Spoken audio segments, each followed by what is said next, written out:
Hello. Today I am here to talk about story pointing, which is not your parents' metric anymore. My name is Mike Richards, and thank you for joining me. Let's go ahead and get started. So, story pointing. What is a story point? Well, PMBOK, the Project Management Institute Bible of Project Management, defines it as a unitless measure used in relative user story estimation techniques. Just let that sink in for a second. And Scaled Agile says that a story point is a singular number that represents a combination of qualities. And those qualities are volume, so how much is there? Complexity, how hard is it? Knowledge, what's known about that? Uncertainty, what's unknown about that? So understanding those two kind of big sources and what they call a story point, story points are not hours or days or minutes or even cycles of the moon. All right, Mike, so how do I know how long my project will take then? Well, that's a neat thing. You don't. Well, not really. All of our clients are always going to want to know exactly how long a project is going to take. So telling them this, meme or otherwise, is not going to go over well. So let's dig into it. What are we talking about today?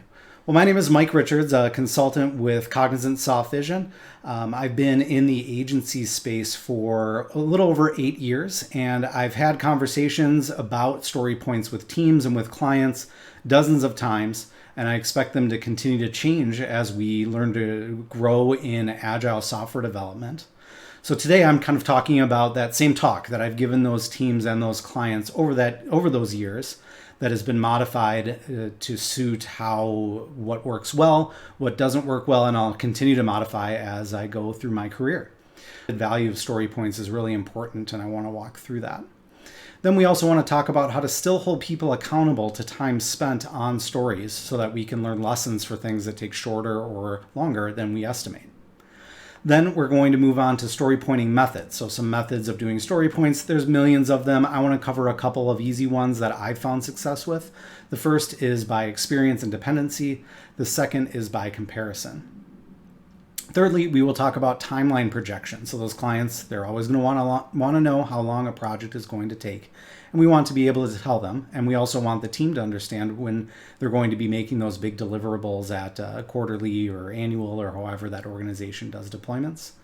The first method I want to talk about, and again, there's a bunch of these just like story pointing methods, but the first one that we're going to use as an example is velocity over time. The second one is a backwards plan MVP, or minimum viable product. So let's go ahead and jump in. The power of story points. So what is the power of story points? Well, the great thing that comes from story points is when you take away that correlation to hours, you can start to see when you remove that correlation why and how they're used and how they intended to be used. And they sort of have gotten, I feel, warped as our industry has sort of adopted them as a standard metric. I wish there was a different way that we could use stories and not actually assign numeric value, because the human brain just wants to automatically put a value to that and associate them with something we know, like time. And I really wish that there was a different way we could do that, but there's also some cool things that we can do with math that story points gives us that we wouldn't otherwise have. Another thing that story point power gives you is an additional metric, which is one that I think that can empower teams more than any other metrics that we have. By having story points not be associated with hours, it just talks about how good the team is at estimating and performing on a sprint by sprint basis. And that's it. That's the only thing that metric has given us. And it may seem simple, but it's rather powerful, because if a team can become super effective at doing that, they can really analyze their performance against that metric to be able to talk about when they stumble on things or they really accelerate past things, so they can become better as a team, become better at setting expectations on themselves, and be better at setting expectations to the client.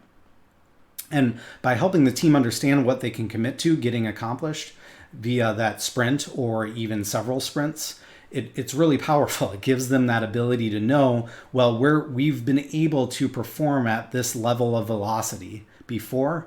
So when we say product owner, we're going to get this amount of work done in this next increment of a sprint or 3 months, that they can feel confident in that estimation rather than, well, we don't know and I'm not sure. It just creates that sense of certainty behind those estimates.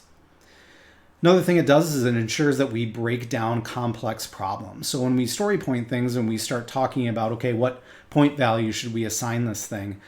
If it's too big, we can realize, well, this is too complex. We need to start breaking this down into smaller parts, which makes us able to fail faster on those stories and not have to wait to the end of a sprint or, terribly 2 sprints of work in order to figure out, oh, we had the wrong requirements there, or we went down a wrong architectural path.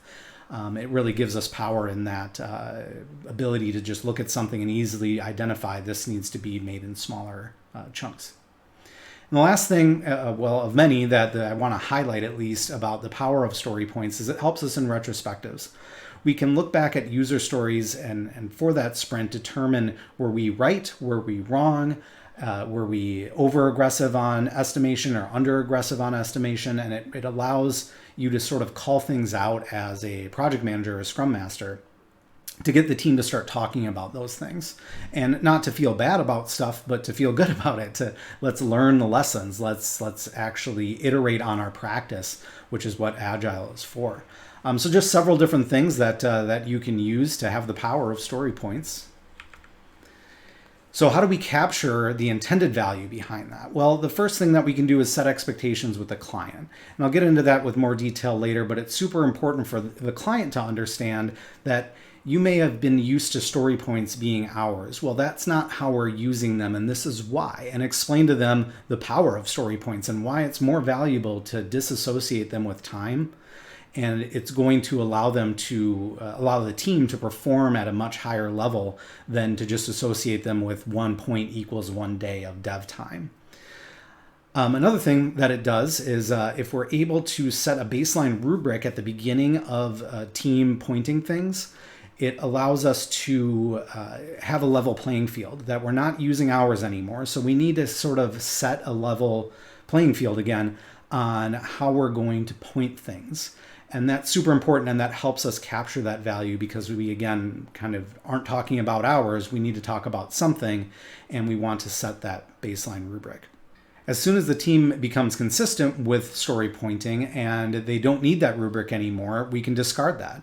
If they've been able to narrow in on a sprint by sprint basis what their velocity is going to be, and they're just good at talking about story points and executing on those, then we want to make sure that we're throwing away that rubric because it's not needed anymore. Maybe we need to reference it later, but it's just something that we can kind of discard and not have to worry about anymore. One thing to point out with story points when we're not talking about hours, it needs to reset whenever we change the team. So if somebody leaves or somebody gets added to the team, the velocity needs to be reset. We need to recalibrate that because, again, we're not talking about days anymore. So if we added full-time developer for 2 weeks of a sprint, we can't just add 10 points because we're not talking about days anymore. Will that team accomplish more story points? Maybe, maybe not. We don't really know or care. We just want to make sure that we understand that by changing that team in any way, the velocity needs to be reset. We need to start looking at that again. Maybe we need to implement that rubric, but we're going to learn over time if that impacts our velocity up or down or maybe stays the same. One thing that we do need to sort of put math in when it comes to days is for PTO or vacations. If the team is taking, somebody on the team is taking a whole week or 2 weeks off, or there's a holiday where everybody's going to be on, you just need to take the percentage of the time that holiday takes and adjust your velocity based off of that.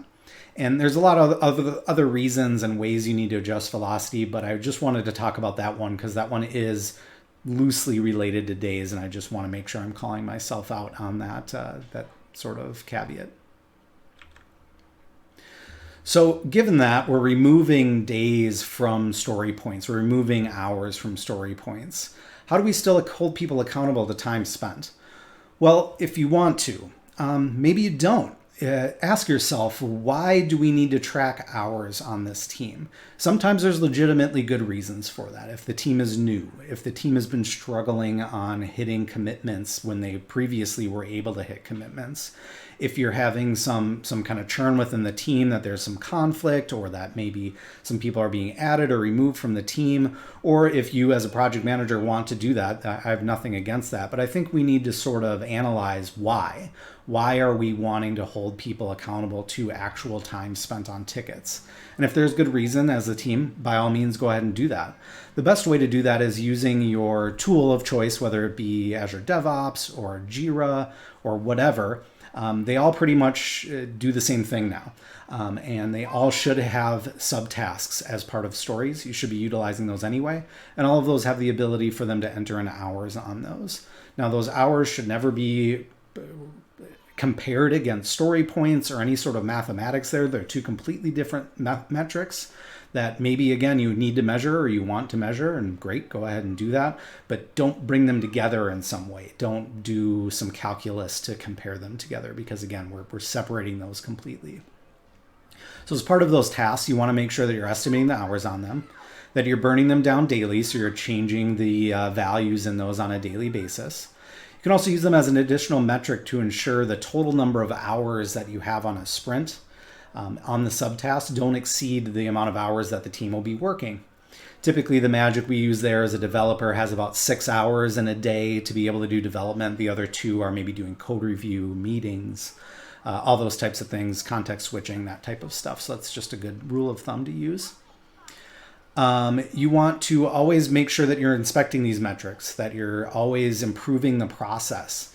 So you're talking about those hours. Did we go over the hours? Were we under the hours? Same thing as story points, to start to dial in those estimates to make sure that we're being as accurate as possible. And if we're not accurate, let's talk about why. Why did this task take longer? Did we estimate it wrong? Or did it end up being more complicated than we thought? Or was there a large amount of code review that a new developer had that we need to accommodate for later? It's just another metric that we can talk about as a team to become better in those retrospectives. One thing, we should never start tasking out user stories because we want to know how long that's going to take for long-term planning. Humans are terrible at estimating time, and that's one of the reasons why we want to separate that from story points. But humans are just very, very bad at estimating time on things. And so we never want to use hours as a way to project out how long it's going to take to do a body of work. It's just not a good practice. I would not suggest doing that. So let's move on to different actual methods of doing story pointing. Again, a couple of examples I've found successful. The first method I want to talk about is measuring 2 different metrics. One is experience and one is dependency. Those 2 things most often have the greatest impact on how long it's going to take to accomplish a particular user story. So using those 2 things, it sort of helps, again, as a rubric for the team to be able to start from when estimating user stories. It makes them unambiguous because we're just talking about 2 different things, and it's a very simple breakdown. And as you can see here, I have a 1 point being a simple work item, very easy. It's been done before, and there's no dependencies outside of this team. There's nothing that we're waiting on, or a third-party library that we're going to use, or some open source software, or whatever. It's just all work that's already in this team. It can just be cranked out, and it's very easy. A 2 is a little bit more complex than a 1. It's a work item. It's been done before, but it's not simple. It's something that is going to require a fair amount of time. But it's more complex than just kind of changing some things around within code. But again, no dependencies on that item. It's all something that's within that team that can be accomplished. A 3 is a new work item. Again, brand new. We haven't worked on this one before. So it's a work item that we don't have experience within the context of this project. Maybe somebody has experience doing it before on another project, but we're just talking within this project. Is it new? If it is, and it has no external dependencies, it's a 3. If it has those external dependencies, now you can see that we are working into the higher numbers, because dependencies are always where things go a little bit sideways, because you're waiting on a deliverable and it comes late, or not as you expected, or it's a third-party library and the documentation isn't great, so you kind of have to play around with it before you figure out how it works. So 5 is something that the team has done before, but it has those dependencies. An 8 is a new item. It has dependencies. A 13 is we don't really get this. I usually recommend teams for sure have to break down those 13s.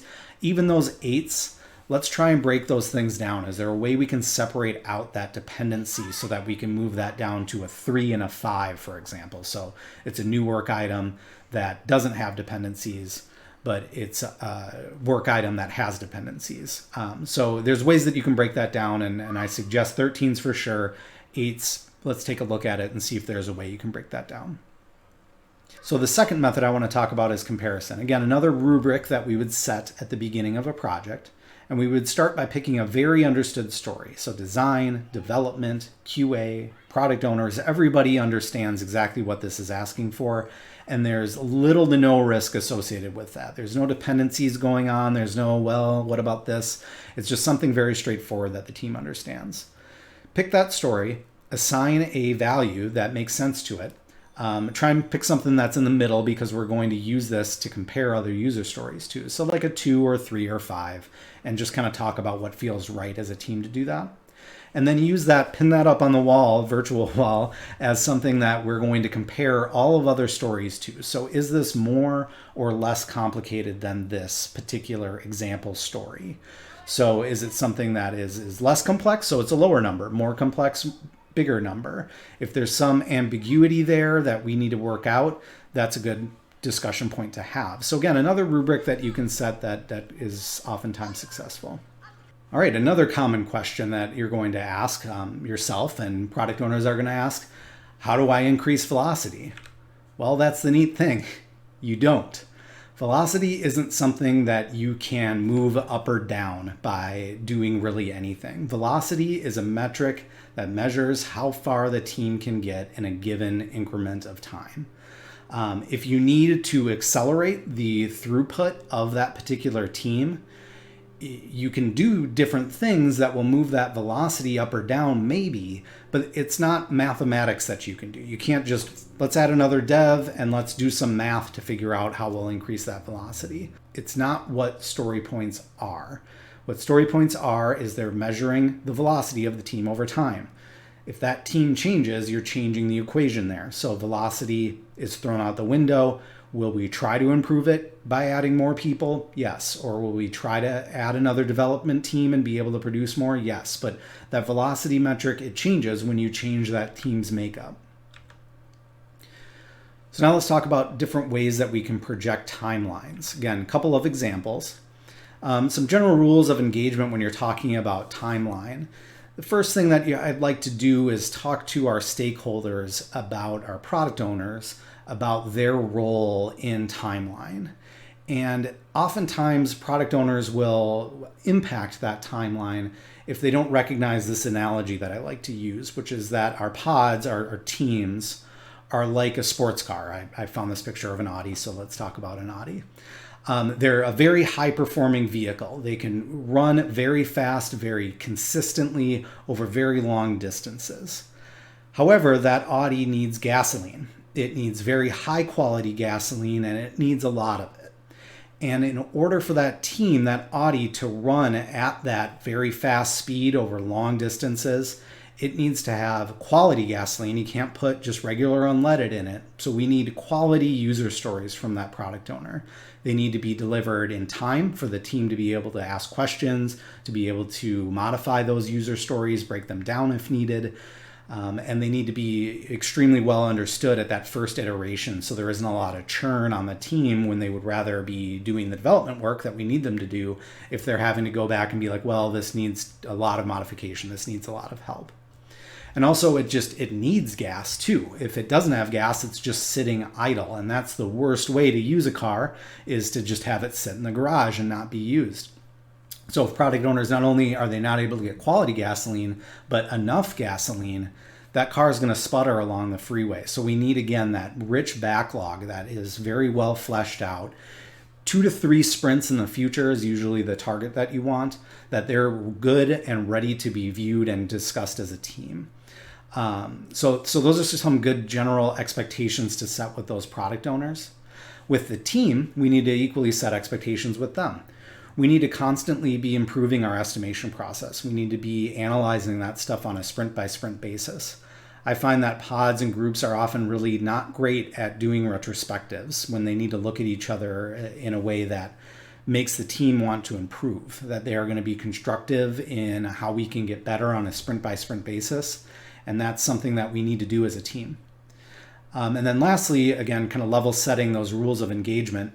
Your responsibility is to track to those committed timelines. So once you get timelines, and again, we'll get into those methods here in a little bit, it's up to the project manager, up to the scrum master, whoever you are that's responsible for this stuff.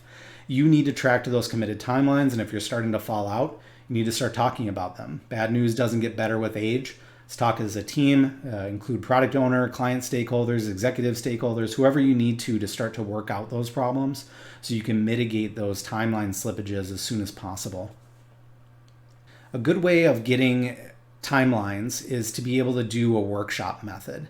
So the first thing that we can do is we can include clients in those pointing activities. So a good way to get them to understand how long something is going to take is have them in the room when we're talking about the effort that it's going to take to get to done on a user story or a feature.